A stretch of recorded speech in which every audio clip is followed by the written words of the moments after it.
옆에 있는 분들 서로 이렇게 한 번은 이걸 봐야 되겠죠? 불행을 넘어서 복음 전하여 인생이 바뀐 소녀처럼 행복한 사람 되시기 바랍니다. 좀 긴데. 자, 옆에 있는 분들 보면서 다 같이 한번 축복하겠습니다. 말씀 제목으로 불행을 넘어 복음을 전해서 인생이 바뀐 소녀처럼 행복한 사람 되시기 바랍니다. 아, 대단하십니다. 절대 침이 안 걸릴 것 같아요. 여러분, 어떤 사람이 행복한 사람일까요? 저는 우리 교회 성도들이 다 예수 안에서 행복해지기 바랍니다. 행복이 넘치면 전도하고 싶은 마음이 저절로 생겨나요. 내가 행복하면 가정이 행복하고 세상이 변화가 되게 됩니다. 아멘? 어떤 사람이 행복한 사람일까? 또 세상에서 가장 행복한 나라가 있다면 어떤 나라일까요? 아주 특별한 통계가 있어서 여러분에게 소개해드립니다. 잠깐 보여주시죠. 첫 번째로 제일 행복한 나라 중국. 행복지수가 100점 만점에 100점이랍니다. 2위는 북한. 행복지수 100점 만점에 98점이랍니다. 3위는 쿠바. 행복지수 93점. 4위는 이란. 행복지수 88점. 5위는 베네수엘라. 행복지수 85점. 끔찍한 얘기 보겠습니다. 그 다음에 152위는 한국. 행복지수 18점. 203위는 미국. 행복지수 3점. 북한에서 낸 통계입니다.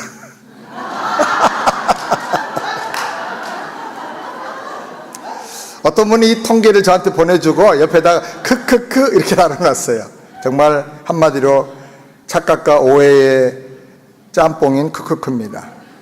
우리가 착각과 오해가 아니라 진정으로 행복한 사람이 어떤 사람인가, 이걸 알고 살아야 됩니다. 저는 성경에서 한 이름 없는 소녀를 묵상하다가 참 이 소녀가 행복한 사람이다. 슬픔과 눈물과 아픔이 불행이 있었는데 그것을 행복으로 퍼펙트하게 바꾼 사람이다 하는 것을 발견하게 되었습니다. 그래서 오늘 함께 생각하면서 은혜를 받기를 원합니다. 첫 번째로 이 이스라엘의 한 작은 소녀가 아람의 포로로 잡혀가서 종이 되는 불행을 당했다고 하는 것입니다. 2절 말씀을 다 같이 함께 읽겠습니다. 전에 아람 사람이 떼를 지어 나가서 이스라엘 땅에서 작은 계집아이 하나를 사로잡음에 저가 나아만의 아내에게 수종 들더니, 작은 계집아이 하나라고 소개된 이 소녀는 어떻게 말하면 불행을 안고 슬픔을 안고 모든 고통을 다 안고 이 성경에 처음으로 등장을 합니다. 나아만이라는 사람은 전쟁할 때마다 승리만 하는 역전의 용사고 나라의 영광을 안겨주고 아람 나라를 여러 번 위기에서 구한 구국의 영웅입니다. 이 소녀가 잡혀와서 바로 이 나아만 장군의 아내를 시중 들면서 노예 생활을 했습니다. 그 나만 장군의 아내 정도 되는 사람을 시중 들었다 그러면 이 사람은 농사꾼의 딸이거나 혹은 산골에 살던 어떤 소녀가 아니었다라고 생각할 수가 있습니다. 부잣집에서 제대로 교육을 많이 받았던 소녀였을 것입니다. 그렇지 않다면 일반 노예로 끌려가서 노동 현장에서 뼈빠지게 고생을 했을 것입니다.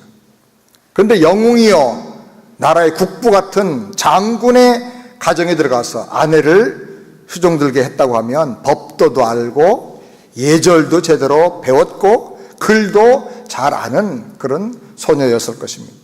그러니까 좋은 가정에서 정말 부족함 없이 행복하게 살다가 어느 날 갑자기 적군에게 잡혀서 포로로 끌려와서 이런 고생을 하는 겁니다. 어린 나이에 이런 고생을 하니까 얼마나 어머니 아버지 보고 싶고 고통스럽고 얼마나 눈물이 많았겠어요. 여러분, 먼저 우리가 생각할 것은 혹시 미국에 큰 꿈을 가지고 왔다가 예기치 못하게 이민생활, 유학생활이 힘들어서 늘 아픔과 고통 가운데 절망과 좌절 가운데 사는 분 계시다고 하면, 이 소녀와 내가 비슷하다는 마음이 느껴진다고 하면 이 소녀와 영적으로 동일시를 하세요. 동일시해서 이 소녀가 받은 은혜 나도 받고, 이 소녀가 받은 그 축복 나도 그 축복을 받고, 이 소녀처럼 나도 행복의 주인공, 승리의 주인공이 되겠다, 그렇게 마음을 먹게 되기를 주의 이름으로 축원합니다. 두 번째로, 이 소녀는 주인인 나만의 사정과 형편과 문제에 관심을 가졌다는 것입니다. 3절 말씀을 다 같이 함께 읽겠습니다. 그 주모에게 이르되 우리 주인이 사마리아에 계신 선지 앞에 계셨으면 좋겠나이다. 저가 그 문둥병을 고치리이다. 소녀는 주인 나만이 당시에는 어디 가도 고칠 수가 없는 이 불치병, 문둥병에 걸린 것을 알게 되었습니다. 자기도 종으로 끌려와서 어머니 아버지 보고 싶고 나날이 힘들고 고통스럽지만, 그러나 문둥병에 걸린 나만은 더 고통스러울 것이다 라고 생각을 한 거예요. 여러분, 문둥병이라고 하는 것은 이 근육과 세포가 점점 바이러스에서 이그러지는데요, 점점 얼굴 근육들이 막 흉측하게 뒤틀어집니다. 그리고 어떤 때는 관절에 염증이 생겨가지고 관절이 그냥 떨어져 나가버립니다. 손이 다 이렇게 꽈집니다. 그래서 완전히 이게 사람이라고 할 수 없을 만큼의 괴물의 얼굴로 점점 변하다가 마지막에는 죽는 거예요. 그러니까 옛날에는 이 문둥병 걸리면 하늘의 형벌을 받았다라고 그렇게 생각을 하는 것입니다. 누구도 고칠 수가 없고 어디 가서도 치료받을 수 없는 이 나만의 무서운 질병, 이 불행을 이 소녀가 생각하면서 들을 때 어떻게 하면 해결할 수 있을까? 어린 소녀지만 그런 생각을 한 것 같아요. 어린 소녀였지만, 자기도 힘들지만 더 힘든 형편에 있는 주인 나만의 그 고통을 생각하면서 긍휼의 마음을 가지고 어떻게 도와줄 방법 없을까? 그런 생각도 어리지만 했던 것 같아요. 여러분, 상대방을 긍휼히 여기고 상대방의 고통과 아픔을 내 고통보다 더 크게 생각하면서 생각해주는 이런 마음에서부터 축복이 시작이 되는 거예요. 좋은 관계가 시작되기 시작해요. 그리고 하나님의 은혜가 그에게 임하기 시작하는 것입니다. 행복하게 산다는 게 과연 무엇입니까? 돈을 많이 가지고 좋은 환경에 가서 걱정 없이 사는 게 행복일까요? 하버드 대학에서 그 대학을 졸업한 700여 명의 사람들을 샘플링을 해가지고 75년 동안, 오랫동안 통계를 내면서 조사를 해서 그 결과를 발표했습니다. 사람을 행복하게 만들고 건강하게 만드는 요인이 무엇인가? 결론이 뭐냐면 부가 아니라는 겁니다. 명예도 아니라는 겁니다. 좋은 대학 나와서 성공하는 것도 아니라 그 행복의 결정적인 요건은 좋은 관계를 가지고 사는 것이다. 좋은 관계는 우리 몸에 굉장히 좋은 영향을 미친대요. 스트레스가 없어지고 걱정 근심이 생겼다가도 다 이렇게 회복이 되고 치유가 되고 마음도 새로워지고, 그리고 우리 뇌 기능에도 굉장히 좋은 영향을 미친다는 거예요. 관계는 친구가 몇 명이냐는 숫자가 그렇게 중요한 게 아니랍니다. 관계의 수보다도 관계의 질이 제일 중요하다는 것입니다. 한 명의 친구만 있을지라도 그 관계가 서로 세워주고 이해해주고 위로해주고 격려해주는 그런 관계라고 하면 그걸로 충분하다는 거예요. 여러분 자신 한번 돌아보시기 바랍니다. 여러분의 가족 관계는 어떻습니까? 돈 벌고 사업하기 바쁘다고 가족들과 대화 끊고 생략하고 사랑한다는 말 한 번도 안 해보고 그렇게 살고 계십니까? 이거 어쩔 수 없는 거야. 다른 사람 다 그렇게 살아. 그렇게 생각하십니까? 여러분의 친구 관계는 어떻습니까? 그냥 기도하고 맨입으로는 얘기가 안 돼서 술 한 잔 걸쳐야 무슨 속에 있는 얘기가 나올 정도의 그런 친구 관계입니까? 여러분의 직장 동료 관계는 어떻습니까? 뭘 사줘야만 가까워지고 필요해서 만나는 그런 관계들입니까? 여러분이 내 주변에 있는 사람들의 아픔과 고통에 대해서 얼마나 관심을 갖고 있습니까? 진정으로 행복한 삶을 살기를 원한다면 주변 사람들과 좋은 관계를 맺으라고 그 연구 조사 결과에서는 권고를 합니다. 여러분, 사람들에게 관심을 갖고 챙겨주시길 바랍니다. 아멘? 그 사람 뭐 좋아하는지, 무슨 음식을 좋아하는지 그런 것 기본적으로 잘 알고 챙겨줘야 돼요. 저는 건강에 좋다고 그래서 풀을 많이 먹었더니 속이 쓰려가지고 그래서 사자는 풀 먹으면 큰일 나는구나, 그걸 깨달았어요. 그래서 아무리 약 먹어도 속 쓰는 게 안 났는데 고기를 먹고 나니까 싹 없어져 버렸어요. 그래서 그 사람의 체질, 그 사람의 그 취향이라는 게 이게 쉽게 바꿔지는 게 아니구나, 그걸 이해를 하고 우리가 도와줘야 됩니다. 한국에서 어떤 친구가 글을 보내왔는데 제목이 없는 줄 알았습니다. 매일 웃고 살길래 슬픔이 없는 줄 알았습니다. 항상 씩씩하길래 아픔이 없는 줄 알았습니다. 항상 건강하길래 약함이 없는 줄 알았습니다. 언제나 강해 보이길래 눈물이 없는 줄 알았습니다. 늘 밝아 보이길래 고통이 없는 줄 알았습니다. 그런데 이제 보니 당신도 괜찮은 척, 아무렇지 않은 척 살아가고 있었군요. 여러분, 자세히 살펴보면 정말 도와줘야 할 사람 많습니다. 얘기 들어줘야 할 사람 너무 많아요. 그래 하고 이해해주고 격려해줘야 될 사람이 너무너무 많은 거예요.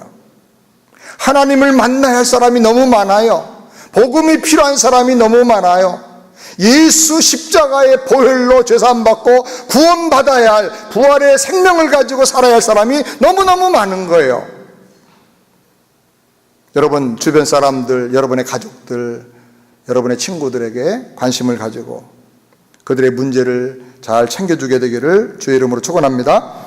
세 번째로, 문제와 언어와 불행을 넘어서 하나님이 선지자를 통해 하시는 복음의 사역을 이 소녀는 전했습니다.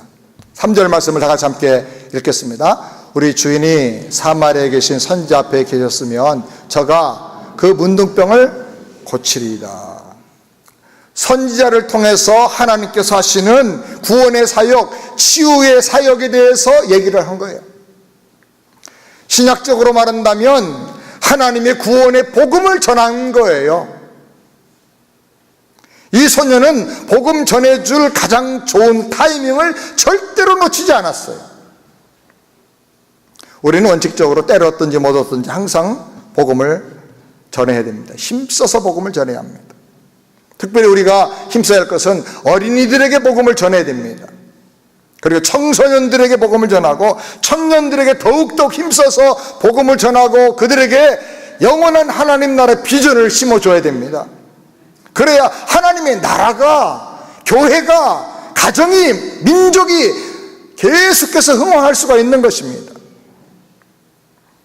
예수께서 제자로 불러서 훈련시킨 사람들은 다 보면 20대, 30대 초반의 젊은이들이었습니다. 그런데 그들이 하나님 나라의 비전을 가지고 제자로 훈련을 받고 복음을 체험하고 성령을 받아 충만하게 될 때 사도로 주님이 파송하시자 세계를 복음으로 다 변화시켜버리고 말았습니다. 사랑하는 여러분, 우리가 특별히 젊은이들, 어린 자녀들 복음으로 전도하고 선교하고 훈련하는 일에 교회가 집중을 하고 우리 가정이 또 집중을 해야 될 줄 믿습니다. 그런데 우리가 이렇게 힘써서 복음을 전하지만 그 사람 평생에 가장 좋은 복음 전할 타이밍이라는 게 있어요. 타이밍. 이게 언제냐? 이사 왔을 때, 연말이 다가올 때, 연초가 다가올 때, 병들어서 몸이 아플 때, 경제적으로 큰 어려움을 당할 때, 환난과 시련을 당해서 마음이 상했을 때, 고독하고 외롭다고 생각할 때, 그때 때를 놓치지 말고 복음을 전해야 돼요. 마음이 가난해져서, 겸손해져서, 아하, 내가 자신만만했던 거 이게 아니구나, 그걸 느낄 때 복음을 전하면 마음을 열고 복음을 싹 받아들이고 성령의 감동과 은혜를 받게 되는 것입니다. 이 타이밍을 놓치면 안 돼요. 여러분, 우리 주변 한번 돌아보십시오.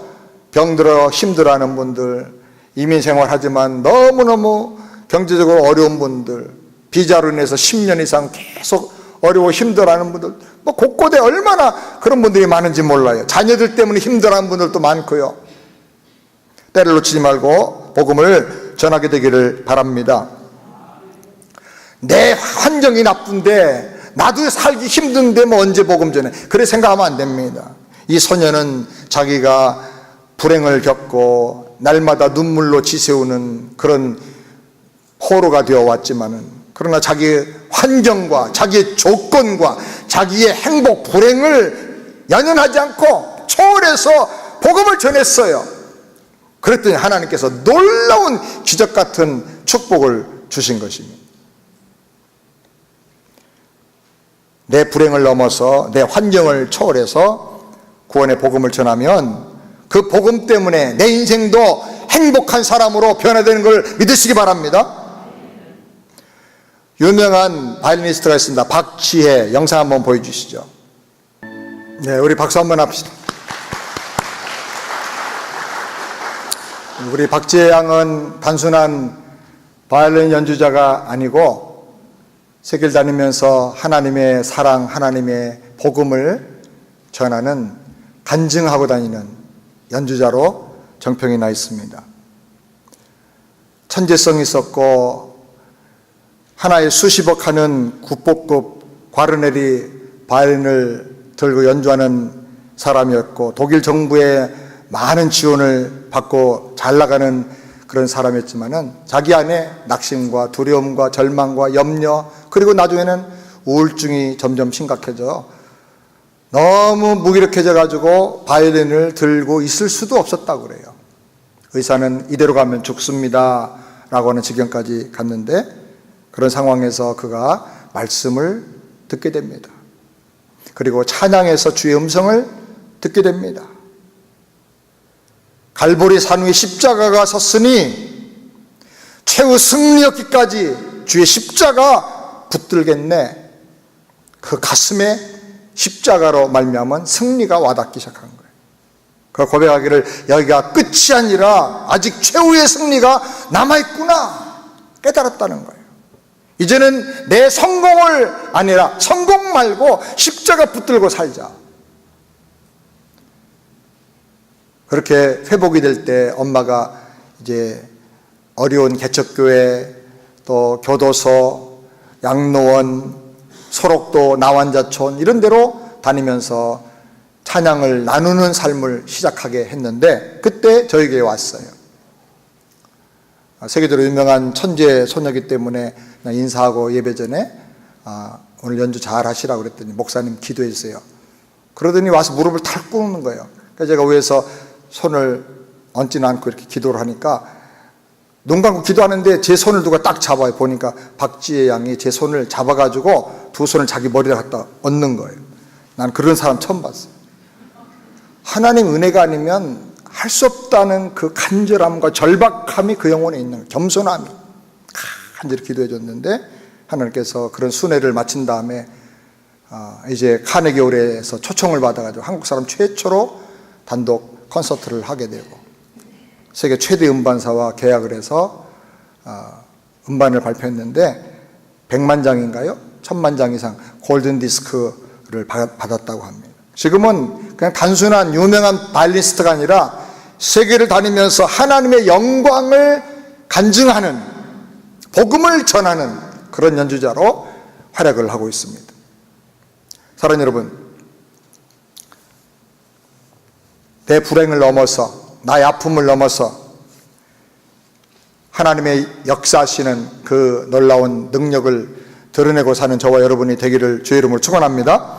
네 번째로, 하나님께로 나가면 확실히 나을 것이라는 확신을 전해 주었습니다. 3절 말씀을 다 같이 함께 읽겠습니다. 저가 그 문둥병을 고치리다. 하나님께 나가면, 선지자에게 가면 그가 하나님의 능력으로 반드시 고쳐줄 겁니다. 고치리다. 아주 얼마나 단호하고 확실한지 몰라요.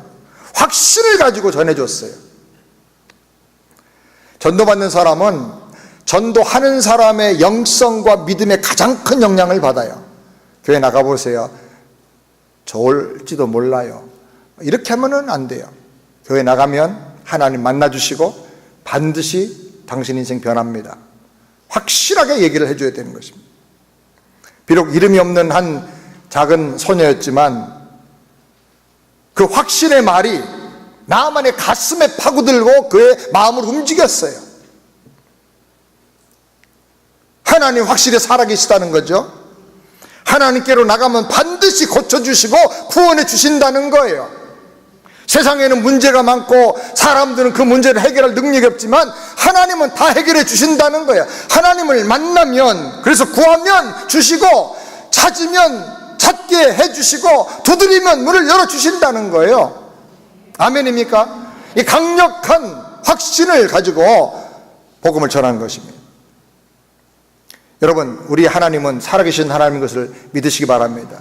못 고칠 질병이 없는 하나님이십니다. 해결 못할 문제가 없는 하나님이십니다. 몇 달 전에 미국의 CBS 방송에서 방영한 이집트에서 일어난 실화 사건이 있었다고 합니다. 어떤 분이 저에게 보내줬는데 그 자료를 보니까 이집트에서 한 무슬림 남편이 자기 부인과 8살 먹은 딸과 갓난아기를 동시에 살해해서 매장을 했습니다. 이유는 부인이 성경책을 읽고 있었다는 이유입니다. 성경책을 읽고 그 딸들이 엄마가 읽는 그 소리를 듣고 앉아 있었기 때문에 죽였다는 거예요. 두 딸과 함께 산채로 땅속에 묻어버리고 말았습니다.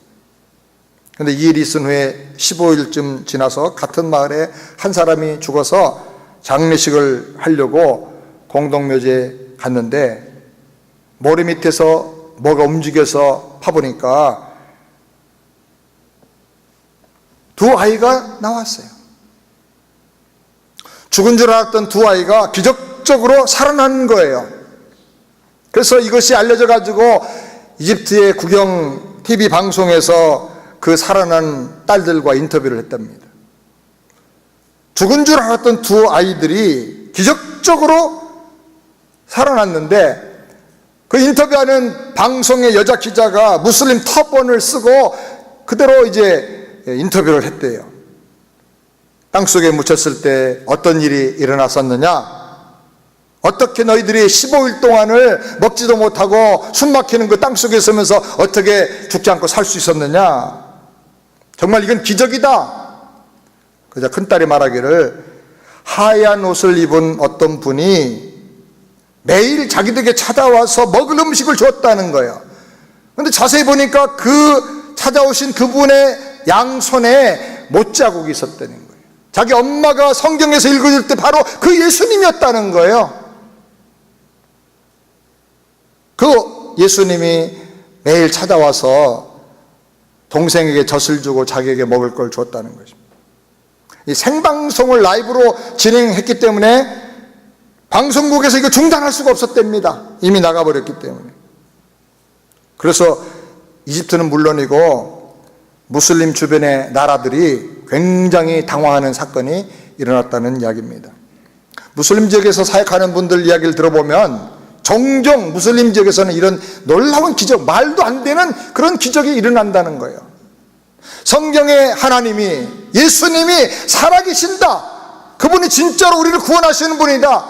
죽으신 분이 아니라 부활하여 살아계신 분이다. 그걸 보여주는 거예요, 기적을 통해서. 그래서 무슬림에서는 포교가 안 되고 전도가 안 되는데도 그런 기적을 경험하고 예수님을 영접한 분들이 굉장히 많다는 거예요. 사랑하는 여러분, 주님은 지금도 살아 역사하시는 걸 믿으시기 바랍니다. 간절히 주님을 찾는 사람을 만나주시고 고쳐주시고 구원해주시는 살아계신 주님인 것입니다. 그럼 우리가 확신을 가지고 복음을 전해야 합니다. 나아만이 엘리사에 가서 치유를 받을 때 처음에는 하나님의 방법, 믿음의 방법에 대해서 거부감이 생겼어요. 그리고 화를 내면서 돌아가겠다는 거예요.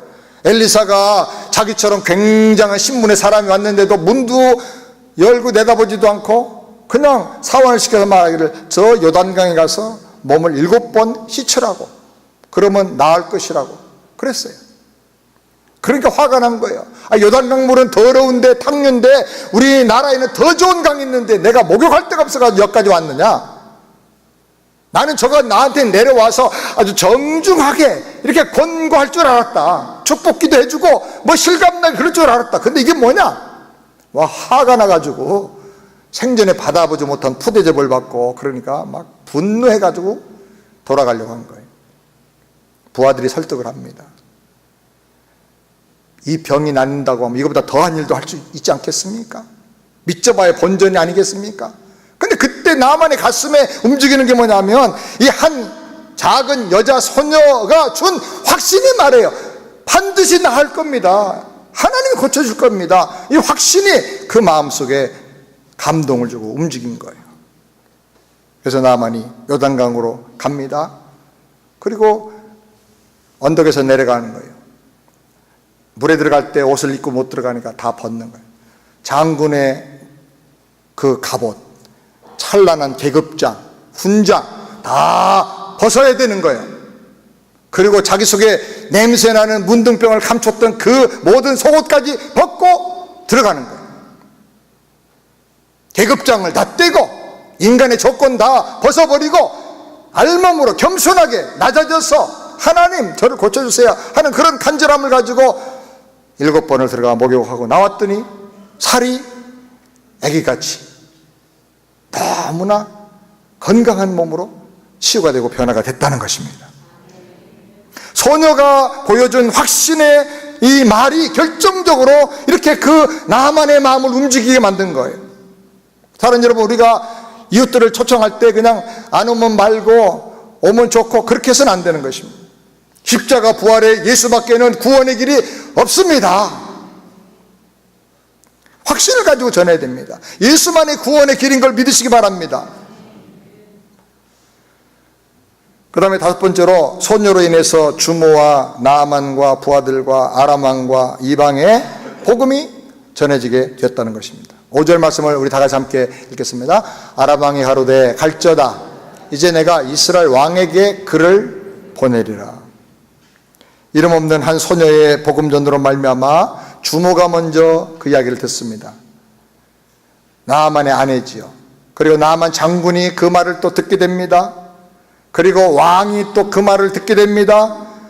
왕이 갈 때 이 신하들이 또 그 말을 듣게 됐죠. 또 나아만을 보호하는 수많은 부관들이 따라가면서 그 말을 다 듣고 그 복음의 능력이 나타나는 현장을 목격하는 거예요. 이 한 소녀의 작은 복음 전도 말 한마디가 수많은 사람들의 가슴으로 파문을 불러일으키는 것입니다. 한 사람이 중요한 거예요. 한 사람이 변화되면 그와 연결된 수많은 가족과 친구들과 주변 사람들이 다 복음의 영향권 안에 들어가게 되는 거예요. 한 사람이 변화되면 그 사람만 변화되는 게 아니고 주 예수를 믿으라 그리하면 너와 네 집이 구원하리라. 가정에 가서 그 거듭난 복음의 영향이 미치니까 한 가정이 구원받는 거예요. 수가성 여인처럼 한 여자가 변화되니까 수가성 마을 전체를 다 예수님께로 인도하는 거예요. 구순의 시처럼 한 사람이 예수를 영접하고 나니까 이디오피아 나라 전체를 다 복음화시켜가지고 역사상 최초의 기독교 국가가 된 것입니다. 한 사람이 얼마나 중요한지 몰라요. 예수님은 베드로를 불러서 사람 낚는 어부가 되게 하겠다고 하셨어요. 고기도 제대로 못 잡는 베드로인데 사람 낚는 어부가 되겠다. 그 말씀을 듣고 베드로가 예수님을 따라 제자가 되었습니다. 후에 예수님은 베드로에게 훈련을 시켜주시고 성령을 부어주셔서 베드로 하루에 설교 한 번에 어떤 때는 3,000명이 회개하고 어떤 때는 5,000명이 회개하고 주님께로 돌아왔습니다. 근데 예수님께서 베드로를 볼 때 고기도 못 잡는 어부 베드로 한 사람을 본 게 아니라 이 베드로를 통해서 주께로 돌아올 5,000명, 3,000명 수많은 사람들이 돌아올 것을 주님은 내다보신 것입니다. 사랑하는 여러분, 저는 우리 청년들을 볼 때, 우리 성도님들을 볼 때 세계를 먹일 만한 믿음의 거인들이 여기서 나올 것을 저는 바라봅니다. 아멘 안 하세요? 한번 해봐요. 한번 아멘. 미국의 어느 교회 갔더니 일어나서 박수치면서 아멘 하더라고요. 나한테 그게 그대로 이루어질 것을 믿는다는 거예요. 아멘. 그렇게 되길 바랍니다. 우리 성들 가운데서 세계 선교를 감당할 만한 큰 기업가들도 많이 일어나게 되기를 주의 이름으로 축원합니다. 한 사람이 중요한 거예요. 한 사람이. 그렇기 때문에 여러분, 병들었다고 무시하지 말고, 가진 거 없다고 하찮게 여기지 말고, 나이 어리다고 우습게 여기지 말고, 철 안 들었다고 바보 취급하지 말고, 한 영혼을 천하보다 귀하게 여기면서 최선을 다해서 기도하고 우리가 복음을 전해줘야 되는 것입니다. 제가 종종 하나님 옆에 기도하면서 웃을 때 많이 있어요. 제가 48년 전에 고딩 때, 고등학교 때 처음 교회를 갔어요. 왜 갔다고 그랬죠? 착한 사람 되고 싶어서. 그거는 아주 수준 높은 얘기고, 예수 믿고 뭐 구원받기 위해서, 그거는 정말로 영적인 얘기고, 그 당 저는 어떤 여학생 한 번 만나려고 교회를 갔어요. 당당하게 여학생이 준 전도지 하나 가지고 얘가 이걸 줘가지고 여기 주소 따라왔다고. 머리 빡빡 깎은 고등학생이 여학생 보려고 교회를 갔어요. 근데 하나님이 저를 잡아주시고 은혜 주시고 깨지게 만들고 변화되게 만들고 목사가 되게 하시더니 세계를 다니면서 복음을 전하게 해주셨어요. 여러분, 데이트하러 우리 세안교회 이쁜 애들 많다더라 그래가지고 뭐 남자들 오잖아요. 절대로 우습게 보지 말고 환영하세요. 환영하세요. 잘 왔다고. 여기 신복감 찾아보라고. 쟤 찍었어. 너 사람 잘 찍었구나. 쟤 믿음이 보통 좋은 게 아니야. 저 정도 하고 결혼하려면 너 믿음 좋아야 돼. 복음 전하고 믿음을 키워주고 그렇게 하기 바랍니다. 담배 많이 하시고 술 많이 하시는 분도 오셔야 돼요. 저는 주차장 한가운데다 옛날에 그랬지만 끼견실 하나 만들어 놓으려고 그랬어요.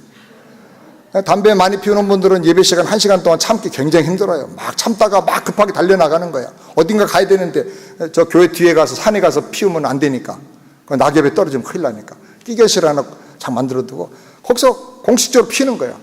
장놈들이 피시면 안 되겠지만 처음 오신 분들은 얼마나 좋은. 저는요 이런 얘기 전에도 한번 했지만 예배 드리고 나갈 때 이렇게 여름에 인사하잖아요. 그러면 셔츠에 여기 담배값 여기다 넣고 계신 분들 계세요. 담배값, 또 담배 냄새 좀 나요. 별거 다 먹고 왔지만 저 딱 알죠. 저는 얼마나 반가운지 몰라. 끌어안아주고 싶어. 그런 분들이 와야 되는 거예요. 아멘. 목욕탕에 가는데 때 벗기고 다 하고 목욕탕 가는 사람 어디 있어요? 때 있는 모습 그대로 와야 되는 거죠. 이 소녀는 자기 불행을 복음 전도의 기회로 삼고 이방 선교의 기회로 삼았어. 그 다음에 마지막 6번째로 소녀의 단순한 전도가 나아만을 변화시키고 자기도 행복해지는 놀라운 기회가 되었다는 것입니다. 6장 8절 다 같이 함께 읽겠습니다. 때 아람 왕이 이스라엘로 더불어 싸우며 그 신복들과 있는하여 이르기를 우리가 아무데 진을 치리라 하였더니, 이 6번째는 제가 말씀을 묵상하면서 얼마나 흥분했던 내용인지 몰라. 여러분들도 흥분이 좀 전달됐으면 좋겠는데요. 나만 장군이 치료받고 난 다음에 한참 세월이 지나서 이스라엘과 아람 나라 사이에 여러 가지 외교적인 문제, 군사적인 문제가 있어가지고 전쟁이 일어났어요. 아람 왕이 이스라엘 공격하러 들어오는 겁니다. 작전을 짜가지고 오는데, 여기 보면 전쟁을 하면 제일 중요하게 나와야 될 이름이 누구죠? 앞에 나아만이 계속 나왔으니까 나아만의 주특기가 전쟁이거든요. 그럼 전쟁할 때 나아만의 이름이 나와야 돼요. 왕이 나아만과 함께 이스라엘 공격하러 왔더니 뭐 이렇게 돼야 되잖아요. 그런데 나아만의 이름이 빠져있어. 계속 찾아보면 나아만의 이름이 빠져있어. 전쟁이 계속 일어났는데 왜 전쟁이라면 나아만 장군의 이름이 제일 앞에 나와야 될 텐데 왜 이름이 빠졌을까? 17절 말씀 때문에. 17절 다 같이 함께 읽겠습니다.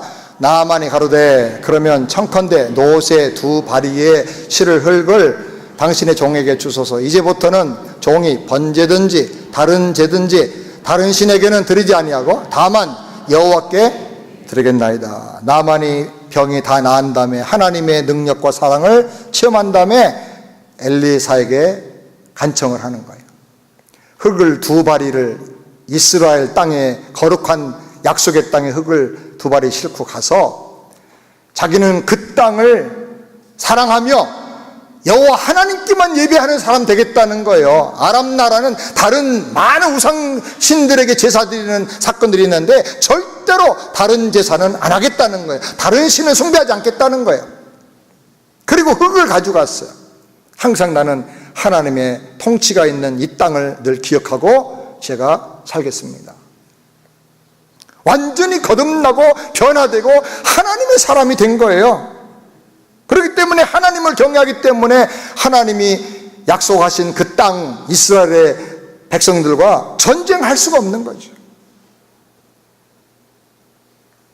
그래서 아람의 전쟁의 영웅인 나아만이 전쟁에 나오지 않으니까 아람 왕이 이런저런 작전을 짜지만 다 실패로 돌아갑니다. 하나님 또 그렇게 역사하셨어요. 그래서 이스라엘이 큰 피해를 당하지 않게 돼요. 나중에 오히려 승리를 경험하게 돼요. 나라 백성들은 아무도 몰랐을 거예요. 이스라엘의 왕도 몰랐을 거예요. 어쩌면 엘리사 선지자도 몰랐을지 몰라요. 한 소녀가 전도한 그 말 한마디에 의해서 나아만이 변화될 뿐 아니라 이스라엘 나라에 수없이 찾아올 수 있었던 위기도 다 지나가게 됐다는 거예요. 복음 전도가 이렇게 엄청난 결과를 가져오는 것입니다. 제가 정말 흥분했던 곳이 이곳인데요. 5절 말씀 다 같이 읽겠습니다. 나아만이 곧 떠날 새 은 10달란트와 금 6,000개와 의복 10벌을 가지고 가서 나아만이 자기 병 치료를 위해서 엘리사에게 찾아갈 때 엄청난 예물을 가져갔어요. 이 사람이 국부에 해당되는 사람이니까 전쟁의 영웅이고 나라의 최고의 영웅이니까 왕이 그냥 아버지처럼 의지하는 사람이니까 이 사람 권세와 재물이 말도 못하는 거예요. 이 목숨을 구하기 위해서 그가 하나님께 예물로 가져갔는데 은 10달란트와 금 6,000개와 의복 10벌을 가져갔다 그랬어요. 계산을 해봤더니요, 달란트는 구약시대부터 돈이나 금이나 은을 무게를 달아서 계산할 때 최고의 단위예요. 최고의 단위. 우리로 말하면 킬로그램 하다가 톤 이렇게 나가죠. 톤 이상의 그런 단위예요. 은 한 달란트는 300세겔인데요. 한 세겔이 얼마냐면 보통 노동자들이 나가서 4일 동안 일해가지고 받는 품삯이 한 세겔이에요. 그러니까 은 한 달란트는 12,000날 동안 일해야 될 품삯이에요. 그럼 120만 불 정도 잡을 수 있어요. 우리가 하루 일당 그냥 100불로 계산하면. 근데 여기 보니까 은 10달란트를 가져갔다 그러니까 곱하기 10을 하면 1200만 불이에요. 1200만 불. 어마어마한 거죠. 거기다가 금 6,000개를 가져왔는데 6,000개가 6,000세겔의 금. 이게 40년의 임금에 해당된다고 그래요. 그러니까 약 140만 불이 돼요. 그러니까 총 1,300만 불 이상의 돈을, 금품을 준비해가지고 간 거예요. 많지만 이건 내 생명이 더 귀하니까 그만큼 바쳐야 되겠다는 거예요. 거기다가 외투 10벌 가져왔는데 이건 이런 정도 옷이 아니고 옛날 아람산 명품 메리노 울, 양 가슴털로만 짠 그 메리노 울로 만든 명품 외투 10벌을 가져간 거예요. 요새 명품 옷 팬티 하나에 몇백만 하는 거 아시죠? 몰라요? 몇백만 원 한대요. 근데 이 명품 그 외투니까 양털 외투라고 하면 이게 얼마나 귀하겠어요. 근데 이 게하시가 탐욕이 생겨가지고 속여가지고 은 2달란트와 옷 2벌을 받아가지고 챙겨가지고 갔어요. 그러니까 남은 것만 해도 최소한도 1,수백만 달러가 있는 거예요. 그만큼의 그 금부치가 있는 거예요. 근데 이걸 엘리사에게 바쳤어요. 엘리사가 하나도 안 받았어요. 하나님이 하신 일이니까 나는 이거 받을 수 없다. 그래서 이 나아만이 할 수 없이 이걸 가지고 돌아오는데 이거 어떻게 쓸까요? 잘 됐네. 그게 아니에요. 우리가 성경을 읽을 때 구원의 귀중한 사건들을 기록할 때 아주 핵심적인 큰 사건들만 기록해서, 산으로 말하면 봉우리들만 기록해서, 중간에 계곡이 있고 뭐 숲이 있는 거 이런 건 우리가 자간과 그 행간을 잘 상상하면서 그 문맥에 맞게 우리가 상상하면서 읽어야 말씀이 살아서 막 움직이는 거예요. 저는 이걸 묵상하면서 와, 얼마나 감동을 받는지 몰라요. 나만은 자기 죽을 목숨을 살려줬으니까 돌아와서 그 여자 소녀를 자기의 딸로 삼았을 것이다. 그 당시 그런 일들이 많았어요.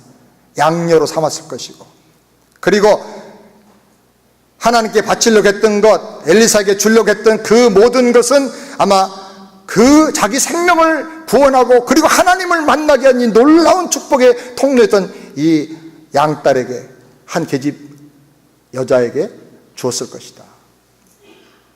전혀 무리가 없는 해석이라고 생각이 들어요. 성경에 그 부분을 침묵하는데 니네가 상상해서 은혜 받아라 그 말이에요. 그리고 그의 헤어진 부모님들 다시 사람들에 다 찾아가지고 만나서 같이 살도록 그렇게 해주지 않았을까. 어느 날 갑자기 포로로 끌려와서 엄마 아빠 생이별하고 죽을 고생하면서 나날이 울면서 지냈던 이 불행한 한 소녀였습니다. 그런데 그 소녀가 자기의 불행한 환경과 불행한 조건을 넘어서 복음을 전하고 하나님의 역사에 대해서 말할 때 나만이 구원받게 되고 그 가정이 살게 되고 기쁨으로 가득 차게 되고 나라도 도와주게 되고 수많은 사람에게 복음이 증거되고, 그리고 그 복음을 전한 이 한 소녀도 그 축복을 누리게 됐다는 것입니다. 주님 말씀하기를 그 나라와 그 일을 구하라. 그리하면 이 모든 것을 너에게 더해 주시리라. 할렐루야. 믿으시기 바랍니다. 복음이라고 하는 것이 행복한 소식이에요.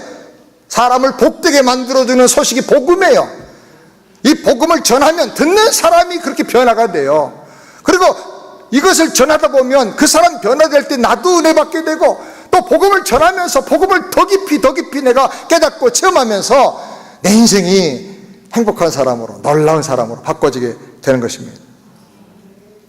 이름 없는 한 소녀의 모습을 말씀을 통해서 깊이 생각하고 깨닫고 붙잡고 기도해서 진정한 행복의 비결을 우리 모두가 다 깨닫게 되기를 주의 이름으로 축원합니다. 또 우리 모두가 다 이 복음을 전하는 사람 되시길 바랍니다. 기도하겠습니다. 거룩하신 여호와 하나님 아버지, 감사합니다. 나만의 집에서 그 아내를 수종 들던 포로로 잡혀온 한 불행한 이름 없는 소녀가 자기 불행을 넘어서 기회를 놓치지 않고 하나님의 구원의 복음을 전할 때 절망적인 나만이 희망을 얻고 병든 나만이 치료를 받고 슬픔에 나만 가족이 기쁨이 넘치는 가정으로 바꿔지게 되고 그 주변의 사람들과 왕과 신하들에게까지 복음이 증거가 된 것을 저희가 깨달았습니다. 이렇게 복음이 증거될 뿐 아니라 이 소녀의 인생도 복음으로 말미암아 행복한 인생으로 변화가 되었습니다. 주여, 저희들도 이렇게 살게 하여 주시옵소서.